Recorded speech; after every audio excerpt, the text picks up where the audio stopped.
Bismillahirrahmanirrahim. Assalamualaikum warahmatullahi wabarakatuh. Perkenalkan, nama saya Nurjanna. Di sini saya akan menjelaskan tugas praktikum audit yaitu modul 1 dan modul 6. Tugas pertama halaman 17 yaitu kertas kerja neraca. Adapun keterangannya yaitu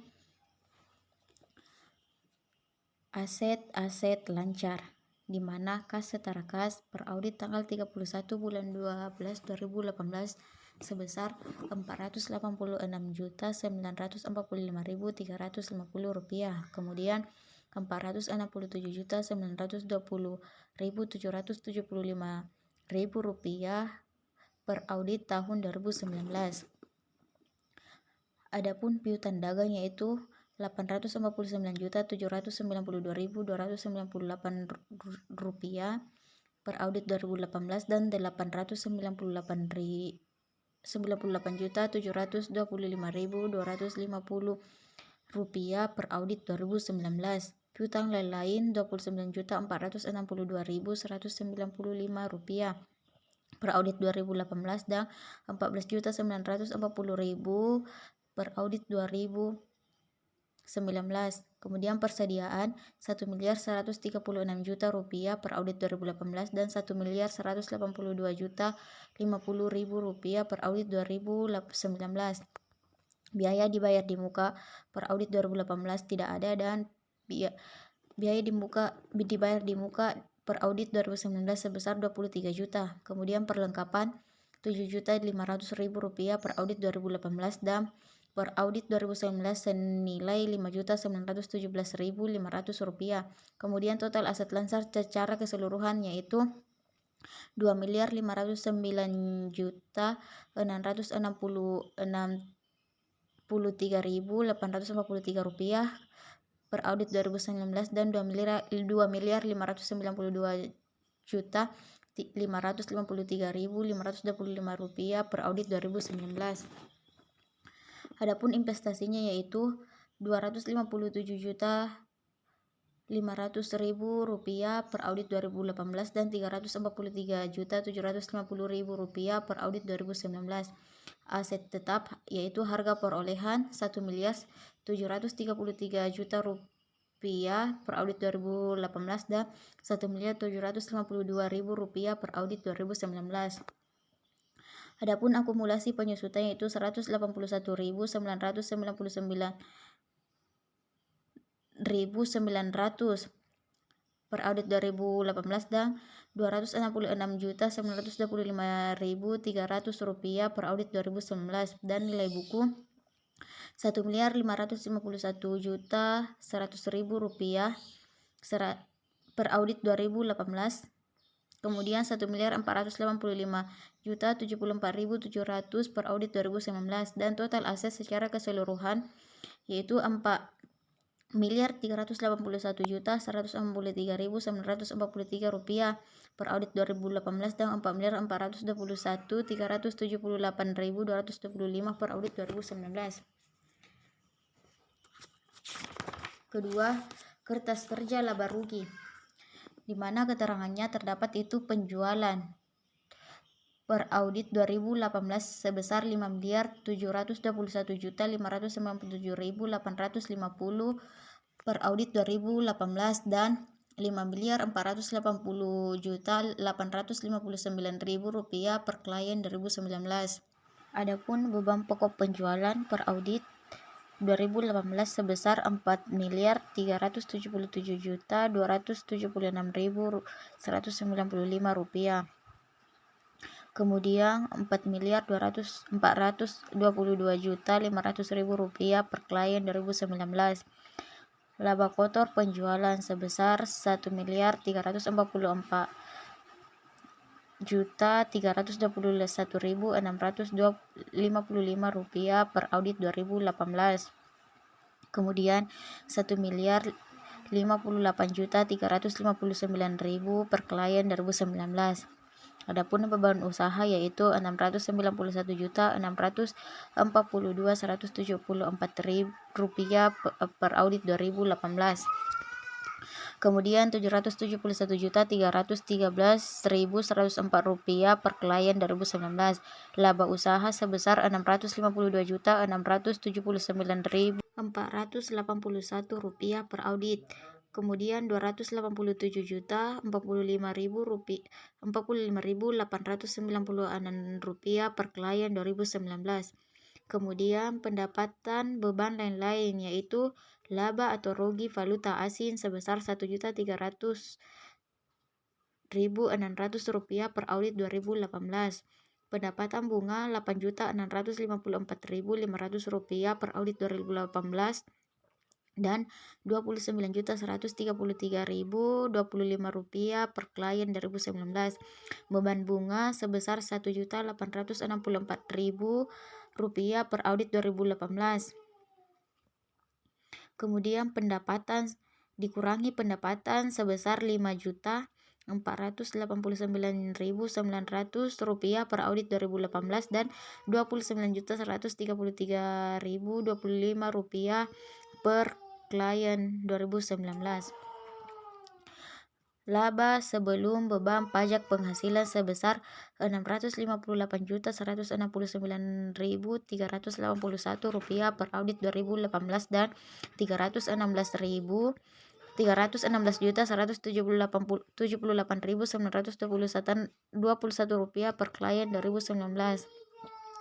Beban pajak penghasilan sebesar Rp93.993.814 per audit 2018 dan Rp44.432.026 per klien 2019.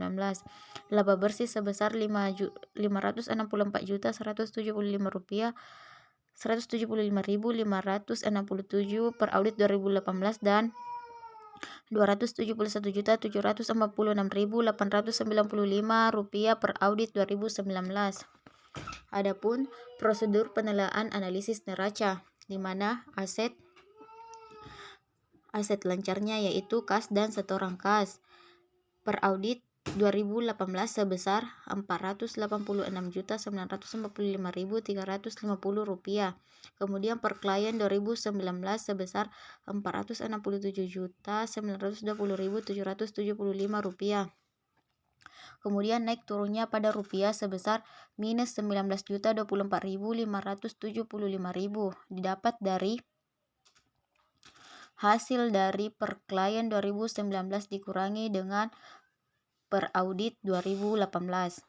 Adapun naik turunnya pada persen yaitu minus 0,039 CO didapat dari hasil dari naik turunnya pada rupiah dibagi dengan per audit 2018. Piutang dagang sebesar Rp849.792.298 per audit 2018 dan Rp898.725.250 per klien 2019. Kemudian naik turunnya pada rupiah sebesar Rp48.932.952 didapat dari hasil pengurangan dari per klien 2019 dikurang per audit 2018. Kemudian naik turunnya pada persen yaitu 0,057 CO didapat dari hasil bagi dari rupiah dibagi dengan per audit. Piutang lain sebesar Rp29.426.195 per audit 2018 dan Rp14.940.000 per klien 2019. Kemudian naik turunnya pada rupiah sebesar minus Rp14.486.195 didapat dari hasil pengurangan per klien 2019 dikurang per audit 2018. Kemudian persennya minus 0,49 C0 didapat dari hasil rupiah dibagi dengan per audit 2018.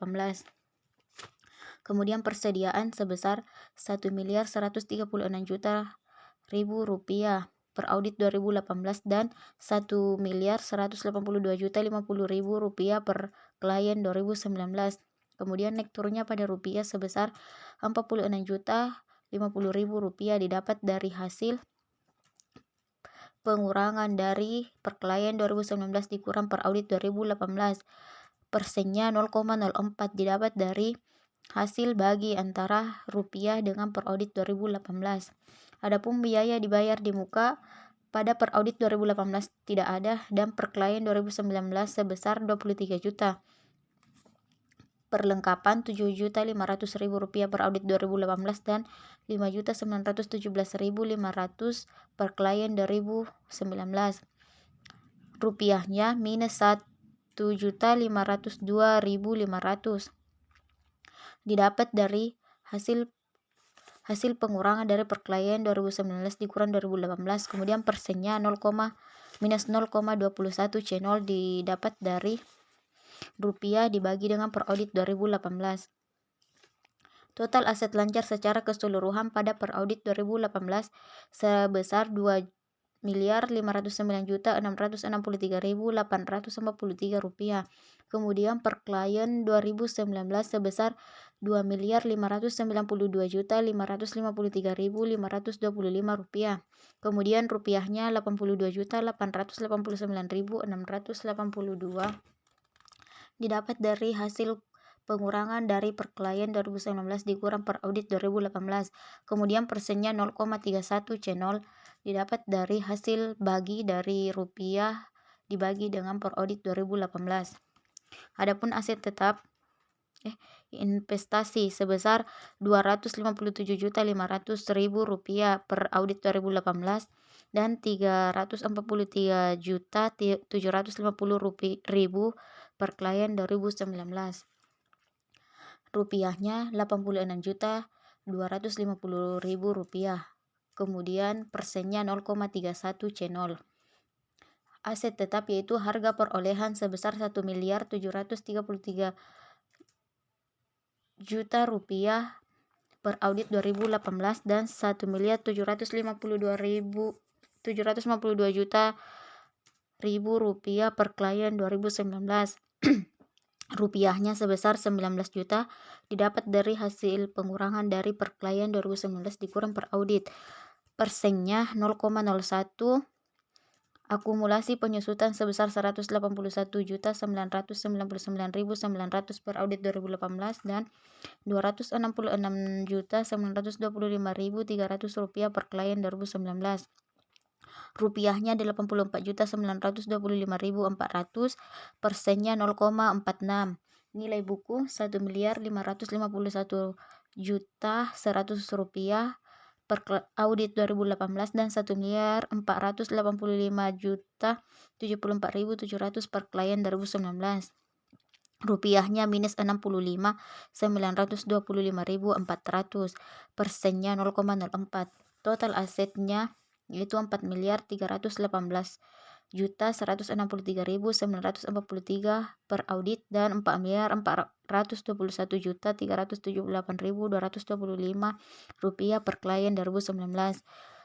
Rupiahnya 105.251.282 rupiah. Kemudian persennya 0,02. Selanjutnya, prosedur penelaan analisis laba rugi. Pengerjaannya sama dengan prosedur penelaan analisis neraca, di mana hasil dari rupiahnya didapat dari pengurangan per klien 2019 dikurang dengan per audit 2018, begitu pula dengan persennya didapat dari hasil pembagian rupiah dibagi dengan per audit 2018, di mana keterangannya terdapat penjualan, beban pokok penjualan, laba kotor penjualan, beban usaha, laba usaha, pendapatan beban lain-lain, laba atau rugi valuta asing, pendapatan bunga, beban bunga, dikurang pendapatan lain-lain bersih. Ada laba sebelum beban pajak penghasilan, beban pajak penghasilan, laba bersih. 5. Proposal audit nomor 007 1 KA 2020. Halaman audit proposal. Kepada yang terhormat pemegang saham komisaris dan direksi PT Peta, alamat Jalan Pina nomor 2 Jakarta. Sehubungan dengan rencana penunjukan akuntan publik untuk memeriksa laporan keuangan dari PT Peta tahun buku 2019. Bersama ini kami sampaikan proposal audit untuk mendapatkan persetujuan dan konfirmasi dari Bapak. Pertama, Kami akan memeriksa laporan keuangan PT Peta untuk tahun 2019. Pemeriksaan tersebut akan kami lakukan sesuai dengan standar profesional akuntansi Republik dan mencakup evaluasi terhadap pengendalian internal, tes terhadap catatan pembukuan beserta bukti pendukungnya, dan prosedur audit lainnya yang kami pandang perlu, seperti observasi atas top of name, konfirmasi hutang, piutang, pemeriksaan notulen rapat, kontrak-kontrak, dan lain-lain. Tujuan pemeriksaan tersebut adalah untuk dapat memberikan pendapat mengenai kewajaran dari laporan keuangan yang telah disusun oleh manajemen. Pemeriksaan kami bukan ditujukan untuk mencari adanya kecurangan-kecurangan atau fraud, tetapi seandainya kami menemukan hal-hal tersebut atau hal-hal yang perlu mendapat perhatian manajemen, kami akan memberitahukannya kepada manajemen. 2. Agar pemeriksaan kami dapat berjalan lancar, kami sangat mengharapkan kerjasama yang baik dari seluruh manajemen dan staf perusahaan. Dari kami mengharapkan agar perusahaan menyiapkan neraca saldo serta perincian-perincian yang diperlukan. Selain itu, sebelum laporan audit diserahkan, kami meminta supaya direksi bersedia menandatangani surat pernyataan langganan seperti yang dinyatakan dalam standar profesional akuntan publik. 3. Audit fee untuk tugas-tugas tersebut di atas kami ajukan sebesar Rp75 juta ditambah PPN 10% yang akan kami tagih sebagai berikut. 30% pada saat proposal disetujui, 50% pada saat penyerahan konsep laporan audit, 20% pada saat penyerahan final laporan audit, PPh 23 sebesar 2% bisa dipotong dari jumlah fee tersebut. Seandainya usaha kami bisa disetujui, mohon agar salinan surat ini ditandatangani dan dikembalikan pada kami. Terima kasih atas kepercayaan yang diberikan kepada kantor kami dan semoga kita dapat membina kerjasama yang baik. Disetujui oleh PT Peta atas nama Rantung, Kantor Akuntansi Publik Edson dan Rekan, Akuntan Rek nomor D30372. 6. Perencanaan pemeriksaan PT Peta. Rencana pemeriksaan tahun buku 2019. 1. Umum. PT Peta didirikan berdasarkan Akte Notaris James SH nomor 30372 di Jakarta. Akte pendirian telah disahkan oleh Menteri Kehakiman Republik Indonesia dengan surat nomor C2-11462 tanggal 28 April 1984. Juga telah didaftarkan di Pengadilan Negeri Jakarta dengan nomor 32 dan diumumkan dalam Berita Negara nomor 1001 tanggal 18 Mei 1984.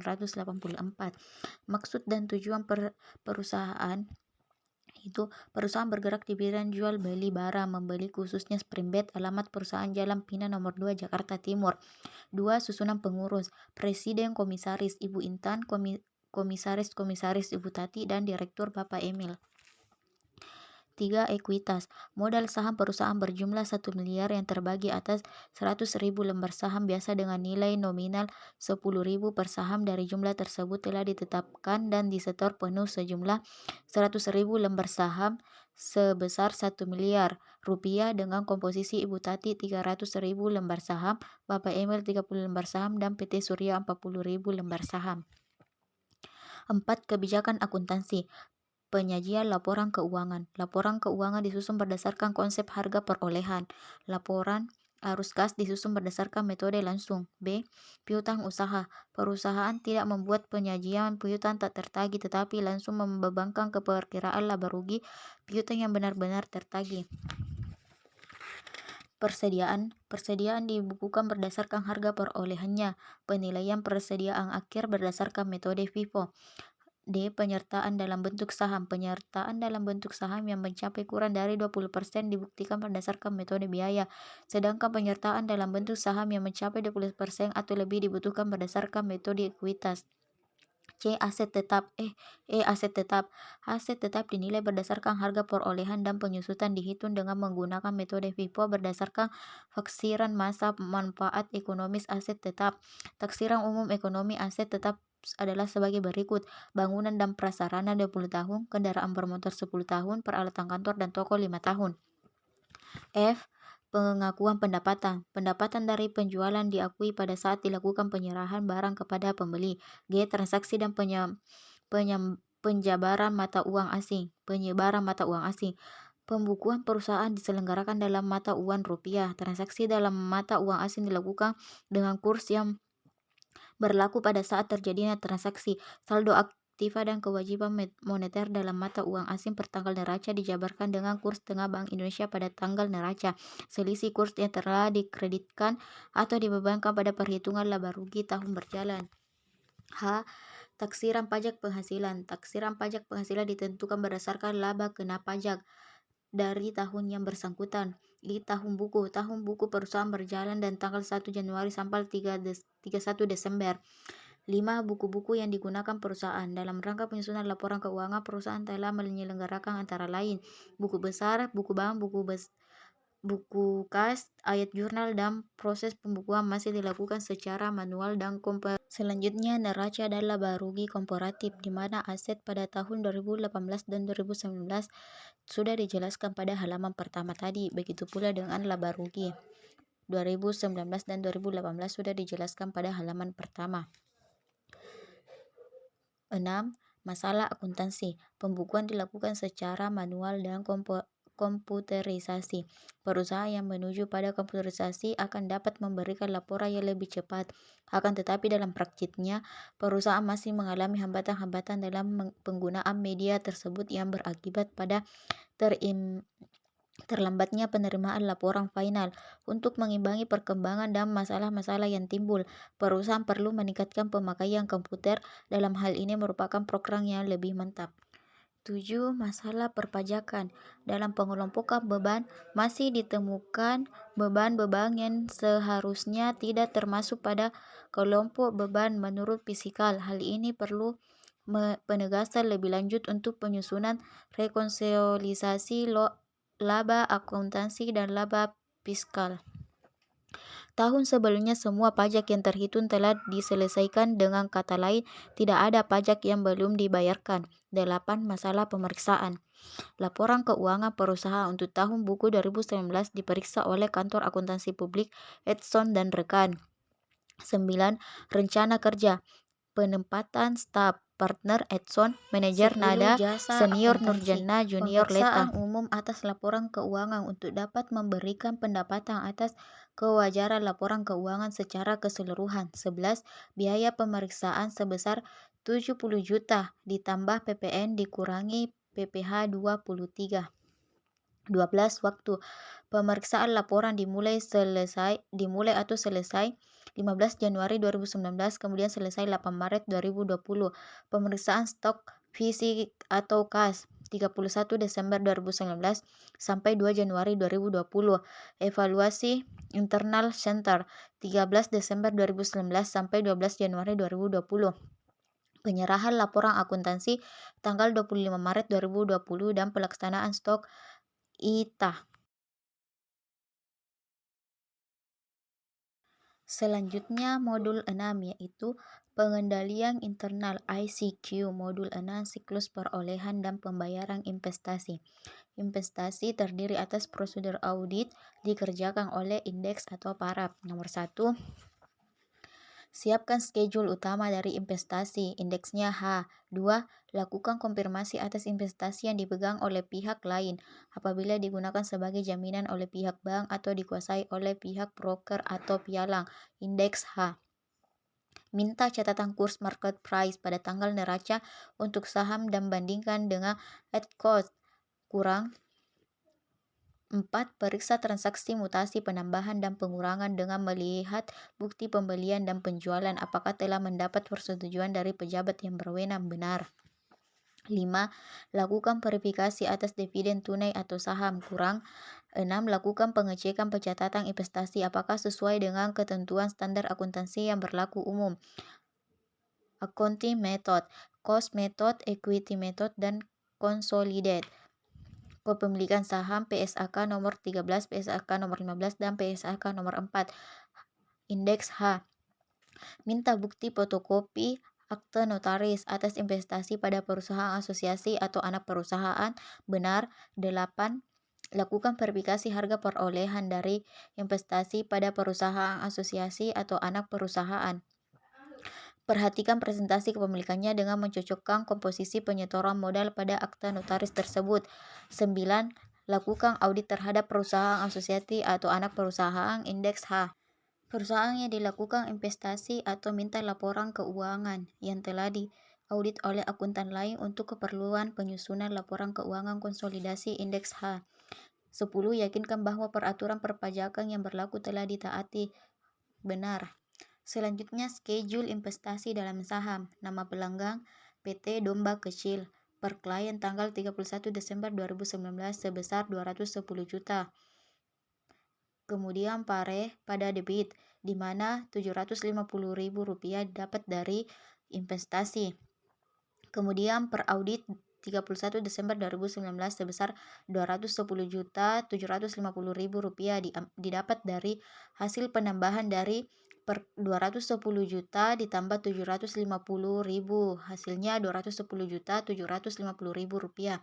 Per audit tanggal 31 bulan 12 2018 sebesar Rp123.750.000 sudah memang ditentukan.